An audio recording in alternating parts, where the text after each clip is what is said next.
چا چې په 27 رجب باندې نفلی روزه ونیوله دا سنت ده او په دې باندې د 1000 روزو ثواب ملاویږي او دې ته هزاري روزه وایي.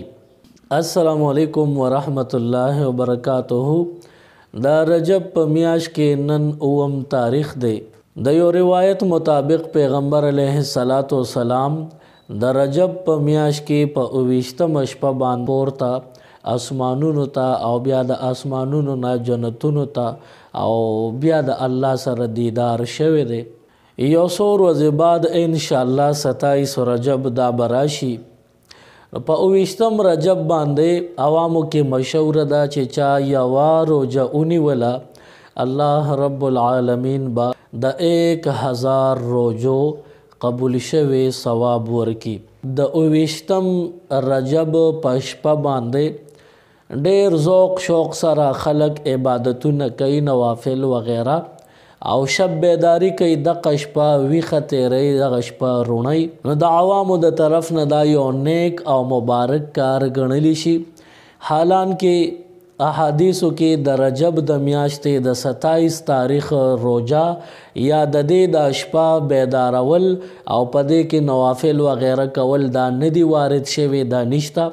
د ځان نه عوامو دا عمل شروع کړی دی او دا بیا ثواب ګڼي او سنت طریقه ګڼي.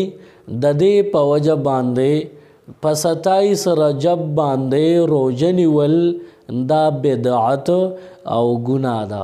بعض خلکی هغوی په هر میاشت کې څه ناڅه ورځې روزې نیسي.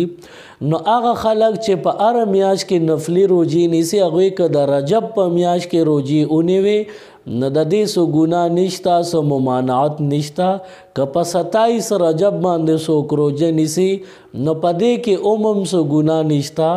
ګناه په هغه صورت کې وي چې څوک وایي چې په 29 رجب باندې روزه ونیسي نو د نورو ورځو د نفلي روزو نه به زیات ثوابي. نو دا تخصیص دی. د دې په وجه دا روزه دا بدعت وګرځي، ځکه پیغمبر علیه السلام په 27 رجب باندې د روزې نیولو تاکید نه دی کړی. سیدنا عمر فاروق رضی الله تعالی عنہ په 27 رجب باندې چې چا به روزې نیولې وي هغوی ته به زورن ورکول او دغه روزه به پې ماتوله، ځکه چې دا روزه په اسلام کې شته نه. او خلق چې د ځان نه مقرر کی او بیا د سنتو درجه ورکی نو دا حرام او ګناه شي. نور د رجب د میاشتې ډیر فضایل شته. پیغمبر علیه الصلاۃ والسلام چې به د رجب د میاشتې شهادت قبول کو نو بیا به سوال کو چې پروردګاره ما ته په رجب او په شعبان کې برکت واچوه او رمضان المبارک میاشت ته مونږ ورسوه.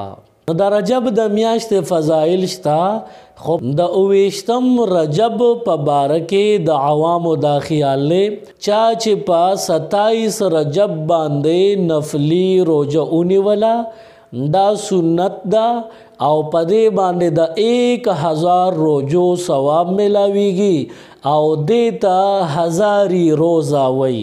نو دا سراسر غلطی ده. په 27 رجب باندې روزه نیول نشته. ویډیو که تاسو ته ښه لګېدلی وي نو دا ضرور لایک کې، کمنټ سیکشن کې د خپل رائے اظهار وکړئ او چینل که تاسو نه سبسکرائب کړئ نو دین او دنیا چینل تاسو ضرور سبسکرائب کې. والسلام.